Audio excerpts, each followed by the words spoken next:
어제 엄청난 소식이 들려왔습니다.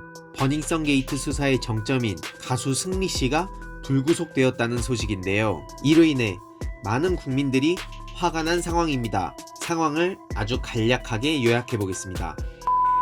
결론부터 말하자면 성매매, 알선 등의 혐의는 구속 사유로 인정하기 어렵고 업무상 횡령도 다툼의 여지가 있다는 게 법원의 판단입니다. 아니, 성매매 알선이 왜 구속 사유가 어렵다는 거야. 그것도 12번이나 했다는데. 승리와 동업자 유인석에게 적용된 혐의는 성매매 알선, 성매매, 횡령 이렇게 세 가지였습니다. 지난 2015년 12월 타이완 남성들을 접대하기 위해 승리가 여성들을 부르라고 지시했고 유인석은 여성 2명을 알선해서 대가로 브로커에게 360만원을 송금했다고 합니다.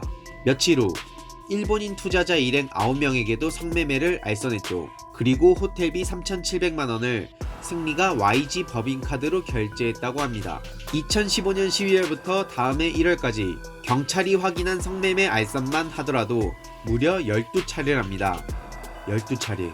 금액으로만 4,300만원에 달하고 지난해 9월부터 올해 1월까지 버닝썬 자금 5억 2천만원 등 총 5억 5천만원을 브랜드 사용료, 컨설팅 비용 명목으로 자신들이 소속된 별도 법인 계좌로 송금해 횡령했지만 이걸 업무상 횡령 혐의도 다툼의 여지가 있다며 받아들이지 않은 것이죠.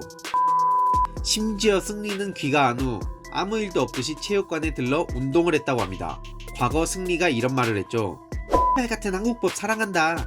돈 있고 빽 있으니까 두려울 게 없는 겁니다. 실제로 죄가 없어서 풀어준 거 아니냐는 팬들의 목소리도 있는데 신종열 판사는 과거 마약 상습 투약 이문호, 버닝썬 마약 담당자 애나, 성접대 윤중천, 가습기 살균제 참사 주인공 안용찬도 전부 기각시킨 적이 있죠. 이게 현실입니다.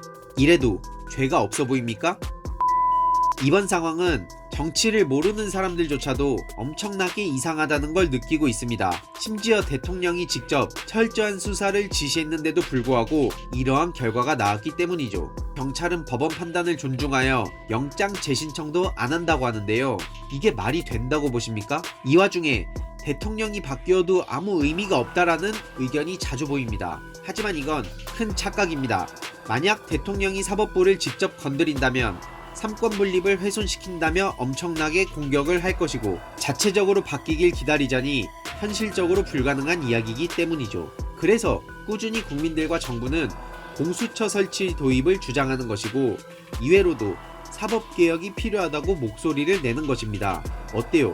참 끔찍하고 화나죠? 우리가 정치에 끝없이 관심을 가지고 지켜봐야 하는 이유가 바로 여기에 있습니다. 안 그러면 유전무죄, 무전유죄, 돈 있고 빽 있는 자들은 죄를 저질러도 법 위에서 살아가는 그런 세상에서 평생 살아가게 될 것입니다.